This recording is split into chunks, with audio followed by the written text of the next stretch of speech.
Hello everyone, कैसे हैं आप सब। सो गाइस, आज की मेरी इस वीडियो में मैं डिस्कस करूंगा कि ऐसी कौन सी गलतियां हैं जो बहुत से लोग अपने फ़ैट लॉस शेड्यूल के दौरान करते हैं। और साथ ही साथ बहुत से लोगों का ये डाउट भी है कि हम फ़ैट लॉस तो कर लेते हैं, बट फ़ैट लॉस शेड्यूल छोड़ने के बाद फिर से हमारी बॉडी गेन क्यों कर लेती है और हमें उस चीज़ को कैसे मेंटेन करना है। आज आपको इस वीडियो में सारे के सारे आंसर्स मिल जाएंगे। गाइस, इस वीडियो को एंड तक ज़रूर देखें। चलिए शुरू करते हैं। मिस्टेक्स पे जाने से पहले मैं आप लोगों को एक फ़ैट लॉस का सिंपल सा प्रिंसिपल समझाता हूँ कि फ़ैट लॉस होता कैसे है। सिंपल सी बात है, जो हम कैलोरीज खा रहे हैं इज़ इक्वल टू, अगर हम कैलोरीज बर्न कर रहे हैं उतनी ही तो हमारी बॉडी खुद को मेंटेन करेगी। और अगर आप कैलोरीज ज़्यादा खा रहे हो और हम बर्न उसको कम कर रहे हैं तो हमारी बॉडी गेन करती है। और अगर हम कैलोरीज कम खा रहे हैं और हम बर्न ज़्यादा कर रहे हैं, बर्न मतलब हम चाहे वॉक कर रहे हैं, चाहे हम साइकिलिंग कर रहे हैं, कोई भी हमारी फिजिकल एक्टिविटी हो रही है उससे हमारी कैलोरीज बर्न होती हैं। अगर हम खा कम रहे हैं, बर्न ज़्यादा कर रहे हैं, तो उससे हमारी बॉडी जो है उसको लूज़ करना स्टार्ट कर देती है, फैट लॉस होना स्टार्ट हो जाता है। इसी के साथ बहुत से लोग करते क्या हैं कि जब वो फैट लॉस शेड्यूल पे आएंगे, इसमें दो ही पैरामीटर्स हैं हमारे पास जो सबसे मेन है। सबसे पहले आपकी डाइट और आपकी एक्सरसाइज। बहुत से लोग करते क्या हैं कि वो अपनी कैलोरीज कम कर देंगे, वो खाना कम कर देंगे, और जो एक सही बात नहीं है। वो क्यों नहीं है वो मैं आपको आगे वीडियो में बताऊंगा। बहुत से डाइटिशियन भी ऐसे हैं कि जो आपको बहुत कम डाइट प्लान पे डाल देते हैं। वो बोलते हैं कि आपको इवन वर्कआउट करने की ज़रूरत भी नहीं है, बट आप डाइट कम करो। डाइट कम करने का ये सबसे बड़ी मिस्टेक है। इसको मैं आपको थोड़ा एक सिंपल लैंग्वेज में समझाता हूँ, एक एग्जांपल दे के। अगर मैं बात करूँ, सपोज अगर मेरे को फैट लॉस करना है, मेरा इस टाइम पे बेसल मेटाबॉलिक रेट जो है 1700 के आसपास है। साथ ही साथ मेरा एक्टिविटी लेवल है, मैं पूरे दिन में 300-400 कैलोरीज जला भी देता हूँ। तो मेरी बॉडी को अगर एक हम फिगर लेके चलें, या 2000 या 2100 के आसपास कैलोरीज डेली चाहिए खुद को इतना ही मेंटेन करने के लिए। लोग यहाँ पे क्या गलती करते हैं कि सपोज अगर आपको 2000 चाहिए, जैसे मेरे को 2000 या 2100 चाहिए, लोग क्या करते हैं कि वो एकदम ही डाइट अपनी बहुत ज़्यादा कम कर देंगे। बहुत से लोगों को मैंने देखा है, इवन डाइटिशियंस, न्यूट्रिशनिस्ट भी लोगों को डाइट के बेसिस पे फैट लॉस कराने के लिए उनको लिक्विड डाइट्स पे डाल देंगे या बहुत लो कैलोरी डाइट पे डाल देते हैं। अराउंड 600, 700, 800 कैलोरीज डाइट पे भी डाल देते हैं। गाइस, उसमें होता क्या है, सिंपल सी बात है। जब आप एक तरह से 2000 कैलोरीज खा रहे थे, बट अब आप सिर्फ 800 खा रहे हो, आपने वहाँ पे 1200 कैलोरीज का एक डेफिशिएट क्रिएट कर दिया अपनी डाइट में। होगा क्या कि 1200 आप कम खा रहे हो एक दिन में, जितनी आपकी बॉडी की रिक्वायरमेंट है। और 1 किलो फैट में अराउंड 7000 प्लस कैलोरीज होती हैं। सोचिए, अगर आप डेली 1200 1200 1200 माइनस करोगे तो आपका फैट लॉस बहुत जल्दी होना स्टार्ट हो जाता है, क्योंकि आपकी बॉडी की जितनी रिक्वायरमेंट है अपने फंक्शंस कैरी करने के लिए, आप उससे बहुत ज़्यादा कम खा रहे हो।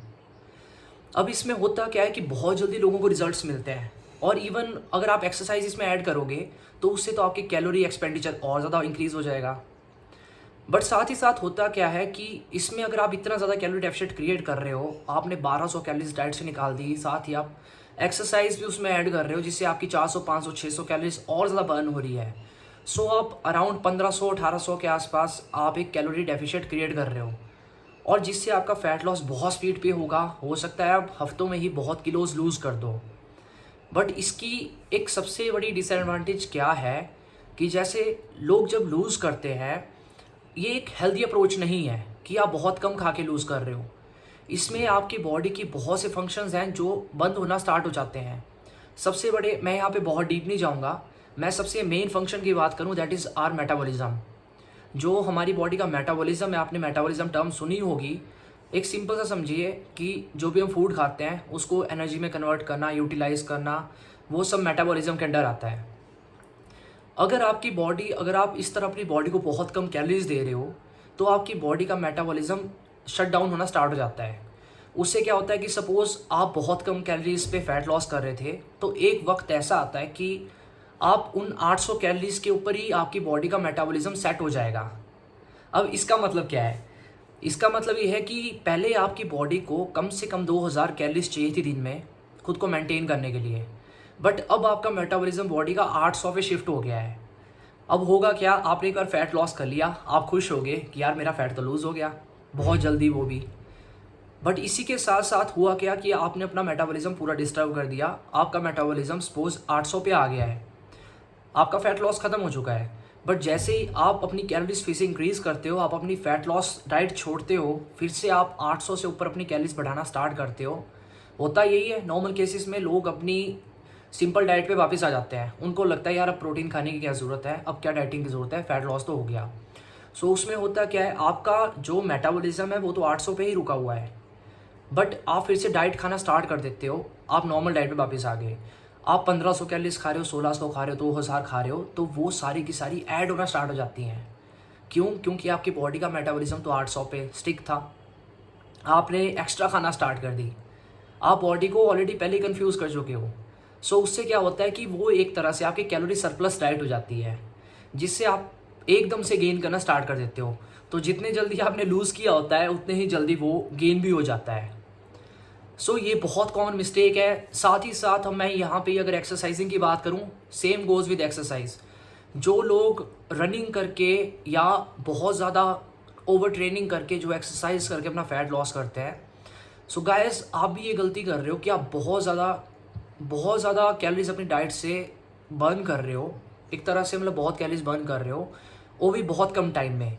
सो ये अप्रोच ठीक नहीं है, यही सबसे बड़ी गलती है जो लोग एक फ़ैट लॉस शेड्यूल के टाइम पे करते हैं। अब इस चीज़ को सुधारा कैसे जाए? सुधारने का एक सिंपल सा तरीका ये है, पहली बात तो आजकल की डेट में गूगल सबके पास है, स्मार्टफोन सबके पास है। मैं यही चाहता हूँ सबसे पहले तो, अगर मैं डाइटिशियंस की बात करूँ, न्यूट्रिशनिस्ट की बात करूँ, सब मार्केटिंग है। मैं ये सिंपल भाषा में बोलता हूँ, मेरे को पता है सब बेवकूफ़ बना रहे हैं, मैं सब भी नहीं बोलूँगा, बट बहुत से लोग हैं। मैं एथिकली चला हूँ, मैं नहीं चाहता कि किसी का लॉस हो, बट ये है कि बहुत से लोग हैं मार्केट में जो सिर्फ आपको क्रैश डाइट्स बेच के अपना पैसा कमा रहे हैं। मैं चाहता हूँ पहले आप थोड़े स्मार्ट कस्टमर बने। इसकी सिंपल सी अप्रोच ये है कि आप अपनी कैलोरीज काउंट करना खुद सीखें। आप हर चीज़ के पीछे लेबल्स पे पढ़ें कि हमने किस तरह से क्या चीज़ खानी, हमने क्या चीज़ खानी। आप किसी भी डाइटिशियन के पास जाओ, न्यूट्रिशनिस्ट के पास जाओ, बट आप उनसे क्वेश्चन कर सकते हो कि सर हमारी डाइट में कैलोरीज हैं कितनी, आपने किस बेसिस पे इतनी कैलोरीज डाली हैं, तभी आपको उस चीज़ के आंसर मिलेंगे।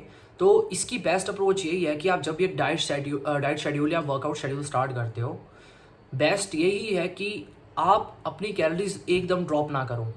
सपोज़ अगर मेरा इस टाइम पे मेरी बॉडी को 2000 कैलोरीज चाहिए, तो मैं एकदम इसको फैट लॉस के लिए इसको ड्रॉप नहीं करूँगा। मैं इसकी जगह अपनी एक्टिविटी लेवल बढ़ा दूंगा, मैं एक्सरसाइज स्टार्ट करूँगा, ताकि एक्सरसाइज से मैं कैलोरीज बर्न करूँ। खाऊंगा मैं 2000 ही, इसको मैं धीरे धीरे करके ड्रॉप कर सकता हूँ। सपोज़ एक वीक में मैंने 200-300 ड्रॉप की, 2-3 वीक उसी को मैंने मेंटेन किया, फिर से मैं ड्रॉप कर रहा हूँ। सो ये आपके रिजल्ट्स पे भी डिपेंड करता है, ये सारा कोच का काम है। बट द पॉइंट इज़ कि आपको कैलोरीज धीरे धीरे कर ही ड्रॉप करनी है, और एक्सरसाइजिंग भी आपको धीरे धीरे कर ही बढ़ानी है। एकदम आपको ओवर ट्रेनिंग में नहीं जाना है। इसी के साथ अब अगर आगे मैं बात करूं तो यही सबसे बड़ी गलती है जो लोग करते हैं। सो गाइस मैं इसमें यही कहूँगा कि आपको इस वे में धीरे धीरे कर ही आगे बढ़ना है। अगर एकदम लूज़ करोगे तो वो बॉडी की अपनी टेंडेंसी है, ये एकदम गेन कर भी लेगी। ये हमारी बॉडी का एक सिस्टम है, इमरजेंसी सिस्टम है, ये अपने आप को मेंटेन करने के लिए किसी भी हद तक जा सकती है। सो आई होप आप ये चीज़ समझ चुके होंगे। अब इससे बचने का तरीका जैसे मैंने आपको फिर से बताया कि आपको जो है अपनी कैलोरीज धीरे धीरे करके कम करनी है। आपको एकदम बहुत ज़्यादा डेफिशिएंट क्रिएट नहीं करना है।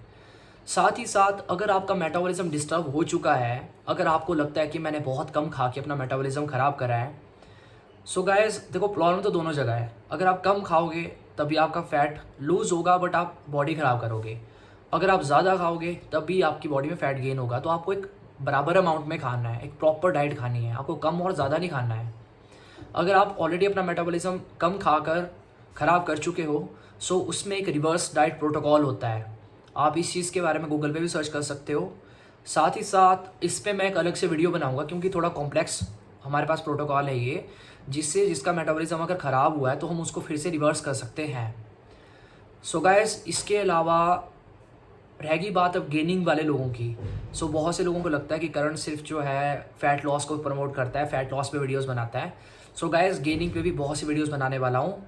सो आई होप आज की वीडियो आपको अच्छी लगी। सो प्लीज़ मेरा यूट्यूब चैनल सब्सक्राइब करें। Thank you so much guys, have a good day, take care.